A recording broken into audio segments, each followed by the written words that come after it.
सर्वप्रथम शनिवारी 1 तारखेला येणाऱ्या मागी गणेश जयंतीच्या सर्वांना हार्दिक शुभेच्छा. उपस्थित सर्व रसिक श्रोत्यांचे मनापासून हार्दिक स्वागत. सरस्वती ही स्वरांची देवता. भारतीय परंपरेनुसार दीपप्रज्वलन करून आपण आपल्या धमाकेदार कार्यक्रमाची सुरुवात करत आहोत. याकरिता मी आमंत्रित करीत आहे मंगला कुलकर्णीताई, पंकजा जोशीताई, सुरेखा देवघरेताई, कल्पना मुरकुटे आणि कांचन कोराने यांनी दीपप्रज्वलनासाठी यावे. सर्वांनी टाळ्या वाजवा.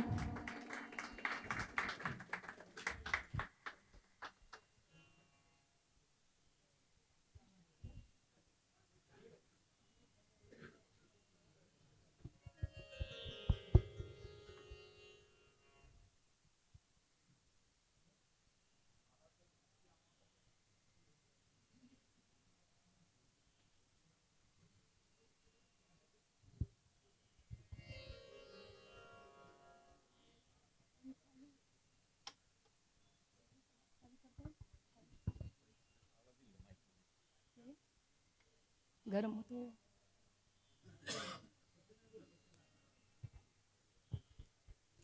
दीपप्रज्वलन केलेल्या सर्व पाहुण्यांनी व्यासपीठावर यावे.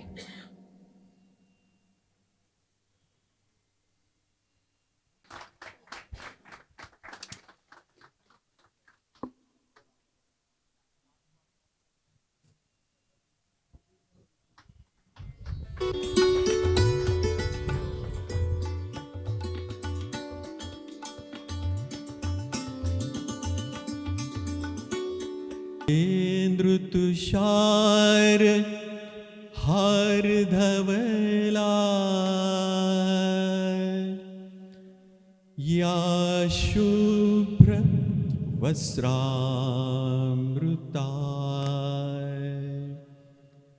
या वीणावर दंडमंडित कला या श्वेत पद्मासना या ब्रह्माच्युत शंकर प्रभृतिभिः देवै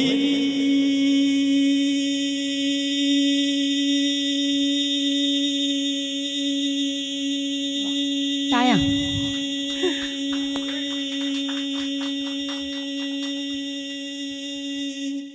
सदा वंदिता सामां पातु सरस्वती भगवती निशेष जाड्यापहार.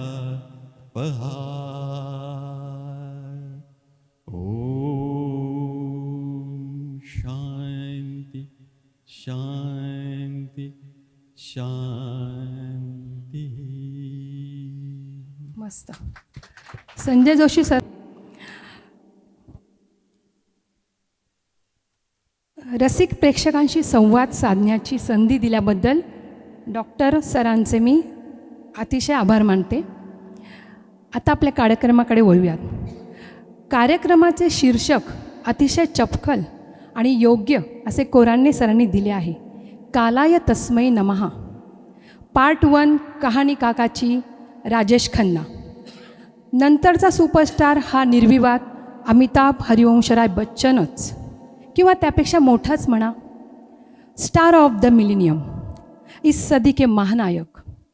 तर पार्ट 2 कालाय तस्मै नमः कहाणी एंग्री यंग मॅन की अर्थात गाथा महानायकाची म्हणजेच अमिताभ बच्चन यांची. तर मी या कार्यक्रमाचे लेखक व प्रस्तुतकर्ता श्री डॉक्टर रवी कोराणे सर यांना कार्यक्रम पुढे न्यावा ही विनंती करते.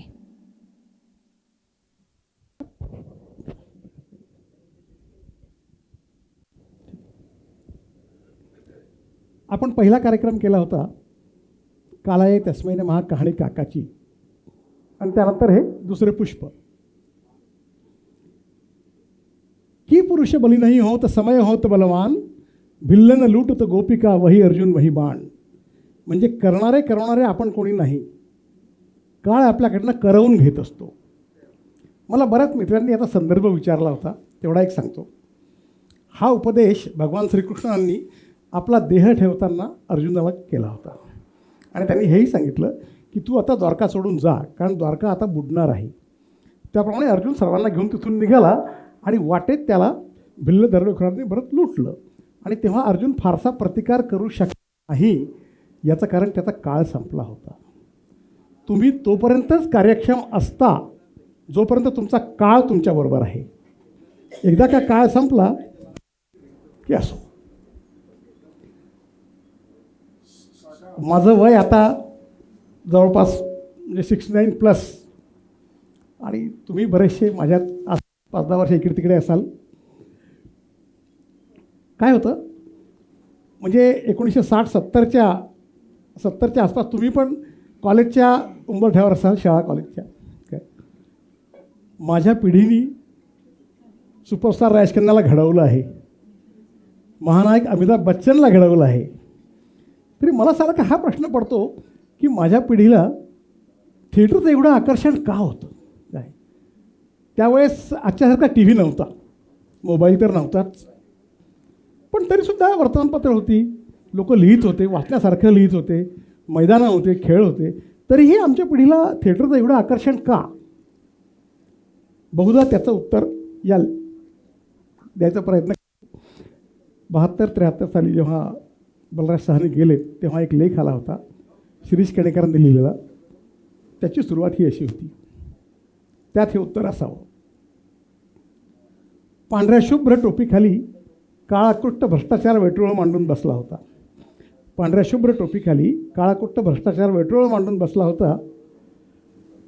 पातिव्रत्याचा टेंबा मिरवीत पावली अधेरीचा दुस्वास करत होती आणि रुपयापुढे खुशाल होती.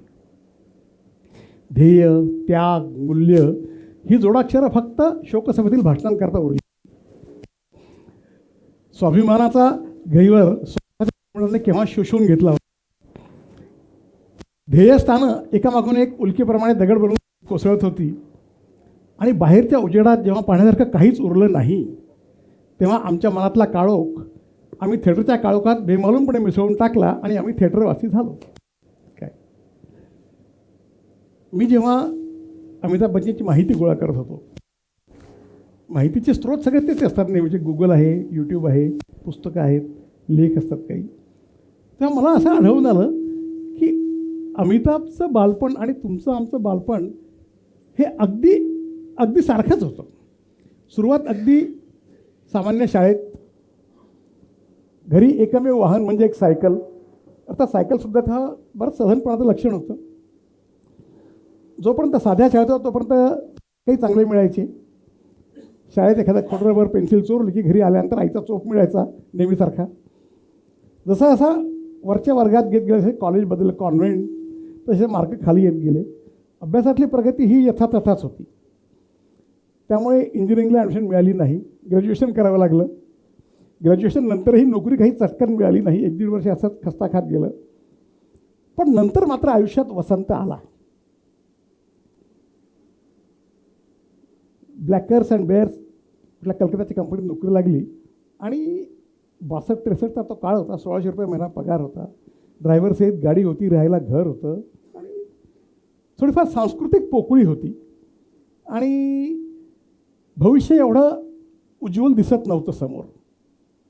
तेव्हा त्यांनी एका शेक्सपिअरच्या ऑथेलोमध्ये काम केलं होतं, पण तरीसुद्धा त्याला ऑथेलोची भूमिका त्याला मिळाली नाही. ऑथेलोची भूमिका मिळाली होती रवींद्र कपूर या नटाला. रवींद्र कपूर म्हणजे कारवामध्ये जितेंद्रचा जो पंटर असतो तो, किंवा यादव की बारातमध्ये धर्मेंद्रचा पंटर असतो तो. अमिताभला कॅसिओ सरदारची भूमिका मिळाली होती. तरीसुद्धा निराश व्हायचं नाही. 67 सालची गोष्ट असेल, सोनिया गांधी सगळ्यात पहिल्यांदा भारतात आल्या तेव्हा त्या अमिताभकडे उतरल्या आणि तब्बल 48 दिवस राहिल्या. अमिताभ आणि राजीव गांधी एकदम क्लोज फ्रेंड. इव्हन अमिताभची आई तेजी बच्चन आणि इंदिरा गांधी पण एकदम क्लोज मैत्रीण. राजीव गांधीचं म्हणजे हळद, एंगेजमेंट हे काय सगळे कार्यक्रम अमिताभच्या घरी झाले. अमिताभचा लहान भाऊ होता, अजिताभ, ज्याला बंटी म्हणायचे. त्याला मात्र हा प्रचंड आत्मविश्वास की अमिताभ एक दिवशी खूप मोठा स्टार होईल. त्यांनी त्याचे बरेचसे फोटो सगळीकडे सर्क्युलेट केले, प्रोड्युसर, डायरेक्टर. पण अप्लाय नो रिप्लाय, फारसा कुठून काही रिस्पॉन्स मिळाला नाही. तेव्हाच एक कॉन्टेस्ट अनाऊन्स झाली होती. ऑल प्रोड्युसर कंबाईन, फिल्मफेअर आणि माधुरी या दोघांनी मिळून अमिताभने त्यात अर्ज केला होता. अमिताभला त्या स्पर्धेच्या अटी फार आवडल्या होत्या.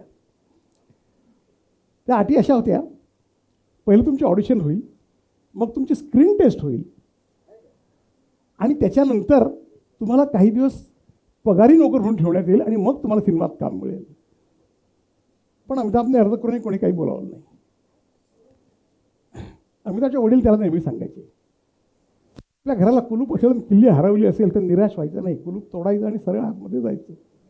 अमिताभने खूप स्टुडिओचे उंबरठे झिजवले, पण तरी काही गेल्या काही यश मिळालं नाही. तेवढ्यात म्हणजे साधारणतः एक नोव्हेंबर 1968 त्याच्या भावाची अजिताभची बदली मुंबईला झाली आणि तेव्हा ख्वाजा अहमद अब्बास म्हणजे के अब्बास हे गोवा मुक्ती संग्रामवर एक चित्रपट बनवण्याच्या तयारीत होते. अजिताभने अमिताभला न विचारतात त्याचे फोटो पाठवून दिले. अब्बास साहेबांना ते पसंत पण आले. त्यांनी त्याला बोलावलं इंटरव्ह्यू करता. अमिताभ जेव्हा नोकरी करत होता, खरं म्हणजे त्याला रजा घेऊन सुद्धा येता आलं असतं, पण तो डायरेक्ट राजीनामा देऊनच आला. अब्बास साहेबांना भेटला, त्यांनाही तो पसंत आला आणि जेव्हा पेपरवर्क करायची वेळ त्यांना कळलं की हा हरिवंश राय बच्चनचा मुलगा आहे, तेव्हा त्यांना अशी शंका आली की हा घरून पळून वगैरे आला की काय.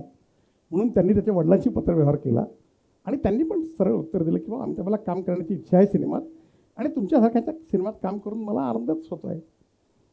मग रीतसर करार झाला. सिनेमाचं नाव होतं सात हिंदुस्तानी आणि या सिनेमाकरता अमिताभला रुपये 5,000 मानधन देण्यात आलं.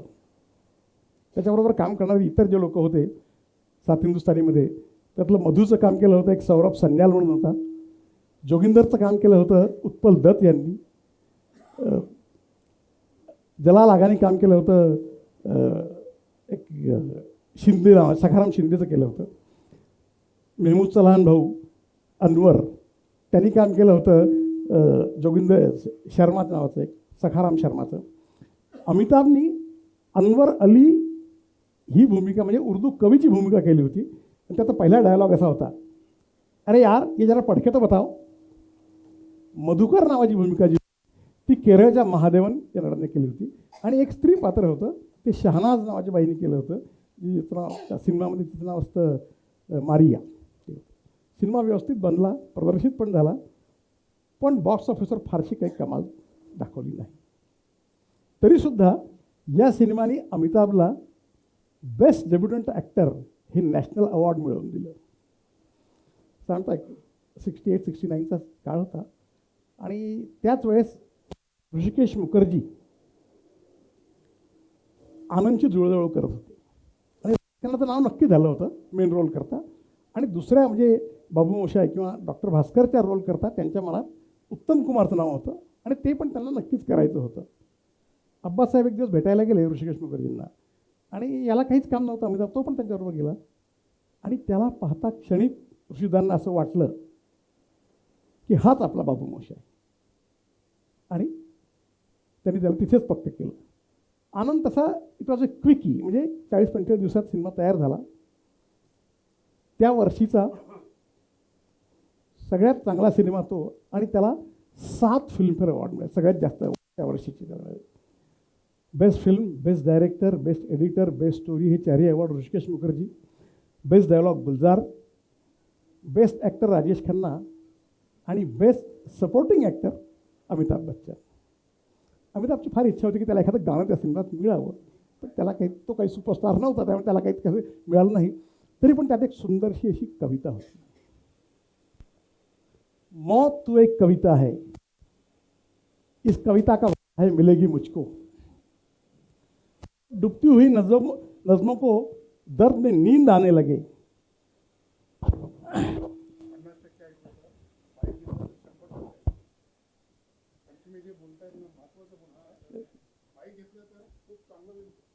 ठीक है, हाँ घेऊ, काही हरकत नहीं। जब उफक तक पहुंचे, दिन अभी पूरी तरह डूबा नहीं और रात किनारे के करीब हो, ना अंधेरा ना उजाला, ना रात न दिन, जिस्म को जो मौत आए और रूह को सांस मिले, इस कविता का वादा है मिलेगी मुझको। आणि यानंतर मग तो राजेश खन्नाचा डायलॉग होता, बाब मोशाय, तो जो होता तेव्हाची ही कविता होती। आनंद यशस्वी सिनेमा होता, अमिताभचं करिअरही व्यवस्थित सुरू झालं। त्यानंतर त्यांनी एक वेगळा प्रयोग म्हणा किंवा फारसे ऑप्शन नव्हते म्हणून त्यांनी एक सिनेमा केला होता ज्याचं नाव होतं परवाना।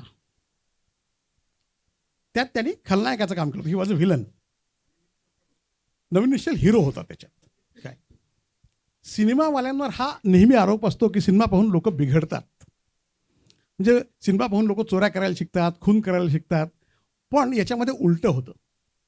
यात काय वापरलं होतं बघा, तुम्ही कधी कोणी नागपूरचे वगैरे असाल तर हे तुम्हाला चांगल्यापैकी माहीत असेल।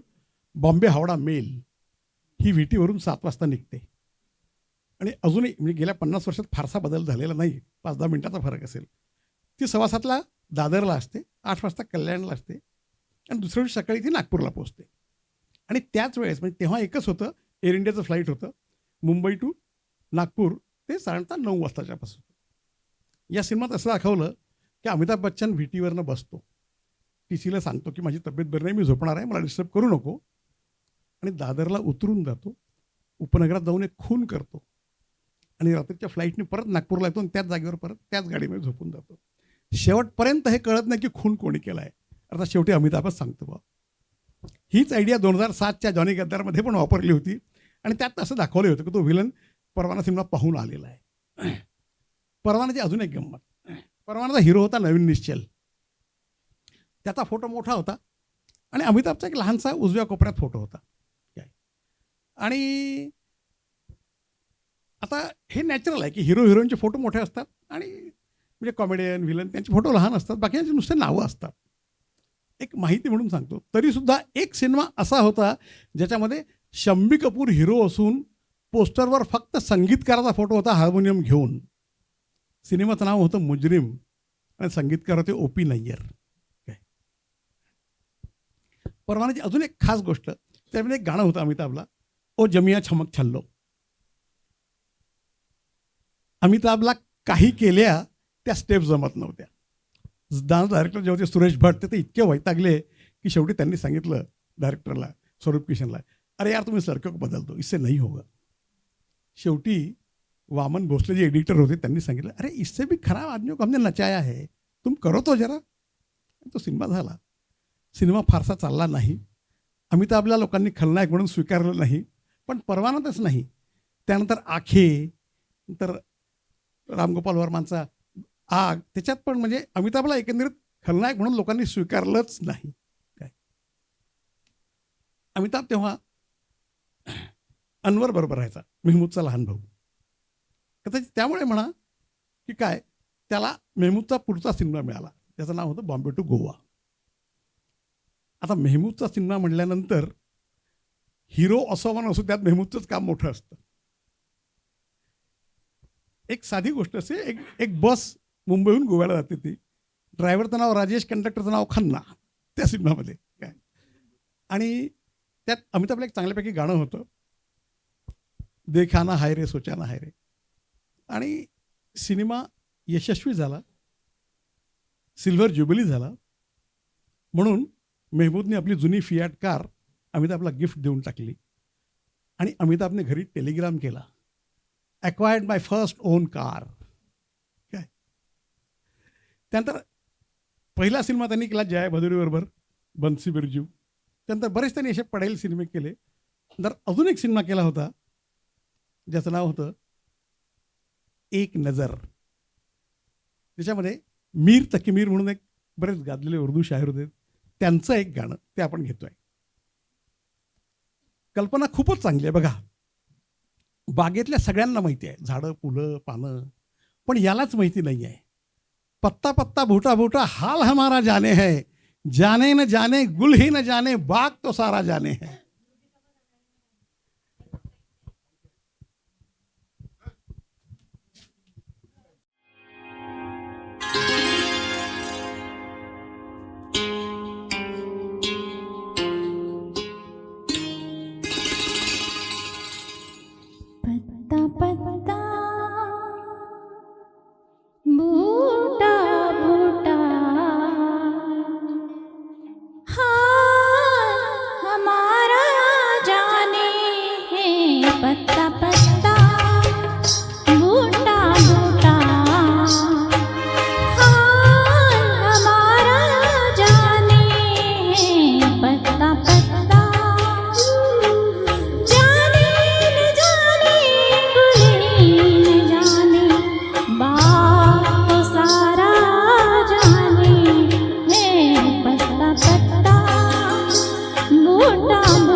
कोई किसी को चाहे तो क्यों गुनाह समझते हैं लोग।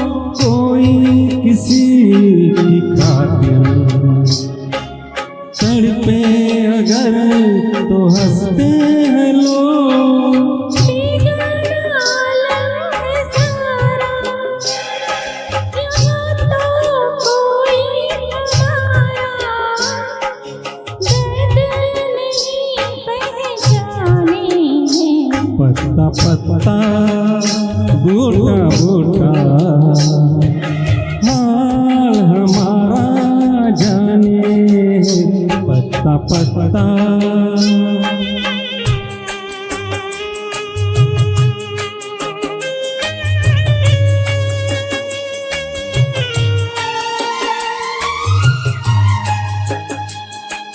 चाहत के गुल खिलेंगे, चलते रहे हजारा दिया, हम तो इसी चमन में बांधेंगे प्यार का आशिया।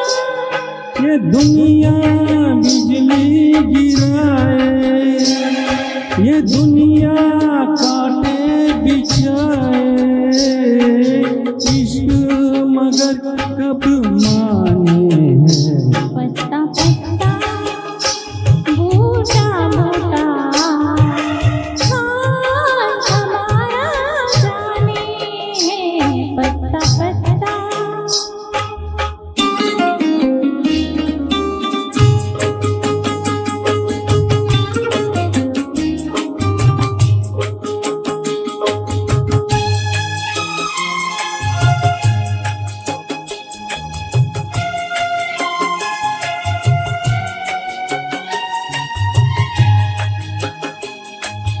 दिखलाएंगे जहाँ को कुछ दिन जो जिंदगानी है वो। जैसे न हम मिलेंगे, हमने भी दिल में ठानी है। अभी मत वाले दिलों की मोहब्बत वाले दिलों की बात कोई क्या जाने हैं। पत्ता पत्ता बूटा बूटा हाँ हमारा जाने। पत्ता पत्ता जाने न जाने कोई न जाने, बात तो सारा जाने हैं। पत्ता पत्ता बूटा बूटा हाँ हमारा जाने। पत्ता पत्ता। Thank you. की किती लोक अंकशास्त्रावर विश्वास ठेवतात मला माहिती नाही, पण तुम्हाला सांगतो बरीचशी लोक 13 हा अंक अशुभ मानतात. काय पण अमिताभचा प्रदर्शित झालेला 13वा सिनेमा म्हणजे जंजीर. काय काय तसा आधी बऱ्याच लोकांनी हा नाकारला होता. धर्मेंद्र होता, देवानंद होता, राजकुमार होता, प्रत्येकाची कारणं वेगळी होती. पण सलीम जावेद ज्यांनी म्हणजे screenplay, story, screenplay, dialogue हे तिन्ही लिहिलेला पहिला सिनेमा त्यांचा जो होता तो होता जंजीर. याच्या आधी पण ती स्टोरी त्यांनी लिहिली होती, म्हणजे अंदाजची लिहिली होती. त्यांनी सीतावर गीताच्या ह्याच्यात हातीमेर साथी त्यांनी बरंच पॉलिशिंग केलं होतं स्टोरीचं. पण तिन्ही लिहिलेला पहिला सिनेमा सलीम जावेदचा हा. आणि त्यांना प्रचंड विश्वास होता की बाबा हा सिनेमा खूप चालणार आहे. आणि सलीमचे वडीलच इन्स्पेक्टर होते इंदोरला, आणि शेर खानचं कॅरेक्टर जे होतं ते त्यांनी स्वतः पाहिलेलं होतं, तसा एक माणूस, त्यामुळे त्यांनी लिहिलं होतं. त्यामुळे त्यांनी पण अमिताभला समजावलं की तू उगाच जास्त हे करू नको, हा सिनेमा खूप तुला एक वेगळं हे देईल. आणि तोपर्यंत अमिताभनी पण प्रकाश मेहरांचे 1-2 सिनेमे बघितले होते. त्यातला एक हसीना मान जाएगी होता, नंतर मेला होता. आणि प्रकाश मेहरांनी पण अमिताभचा बॉम्बे टू गोवा बघितला होता. त्यातला तो फाईट सिक्वेन्स बघितला होता, एक ते गाणं पण बघितलं होतं. आणि शेवटी त्यांनी अमिताभला नक्की केलं आणि या सिनेमाकरता अमिताभला त्यांनी 60,000 रुपये मानधन दिलं. काय आणि लोक म्हणायचे त्यांना, प्रकाश मेहरा सुरुवातीला, अरे हिरो तो कम से कम अच्छा लेना था. पण सिनेमा जेव्हा सुरू झाला आणि पहिला ओपनिंग शॉट, मुहूर्त शॉट जो दिला आणि त्यात अमिताभचा जो डायलॉग होता, जब तक बैठने को कहा नहीं है शराफत से खड़े रहो, ये पुलिस स्टेशन है तुम्हारे बाप का घर नहीं. हा आवाज ऐकल्यानंतर प्रकाश मेहरा आणि प्राण थोडेसे चरकलेच की आपली निवड चुकली नाही आहे काय. आणि नंतर तर त्या सिनेमाने काय केलं हे तुम्हाला सांगतो.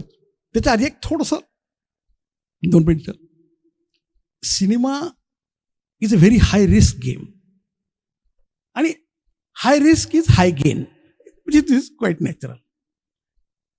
बँकवाले सिनेमात फारसे पैसे कर्ज देत नाहीत, कारण सिक्युरिटी काहीच नसते. काय देणार सिक्युरिटी? त्यामुळे यात जो काय पैसा असतो तो सगळा फायनान्सरचा असतो आणि फायनान्सरचा असल्यामुळे त्याचं व्याजही एकदम तगडं असतं.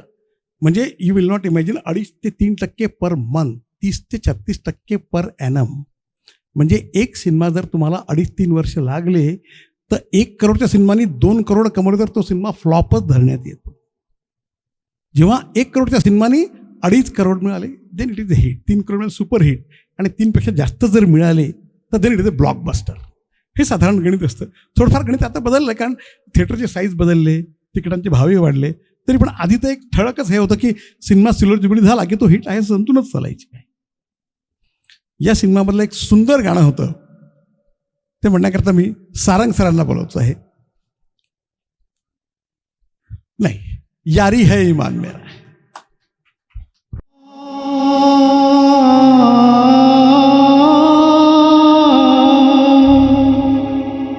गर खुदा मुझसे कहे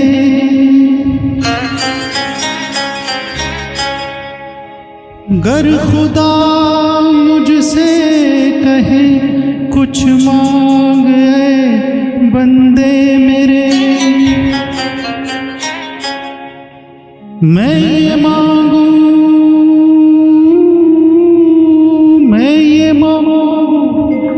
महफिलों के दौर यूं चलते रहे,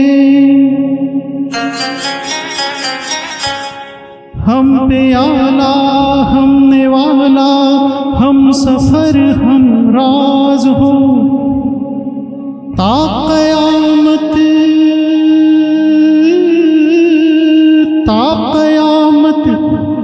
जो चिरागों की तरह जलते रहे.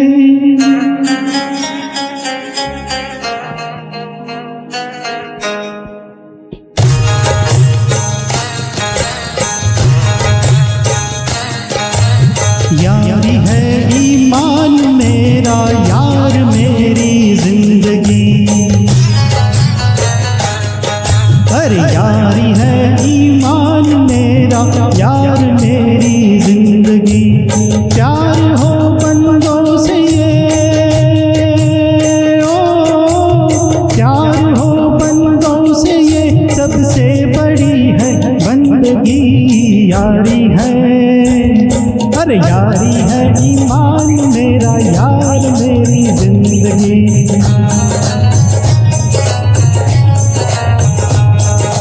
यारी है ईमान मेरा यार मेरी जिंदगी.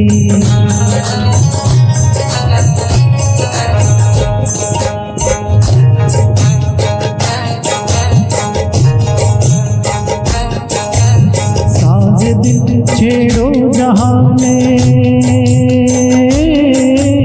साज दिल छेड़ो जहां में प्यार की गूंजे सदा. साज दिल छेड़ो जहां में प्यार की गूंजे सदा. जिन दिलों में प्यार है उन पे बहारे हो विदा. प्यार लेके नूर आया, प्यार लेके नूर आया, प्यार लेके सादगी. यारी है, अरे यारी है ईमान में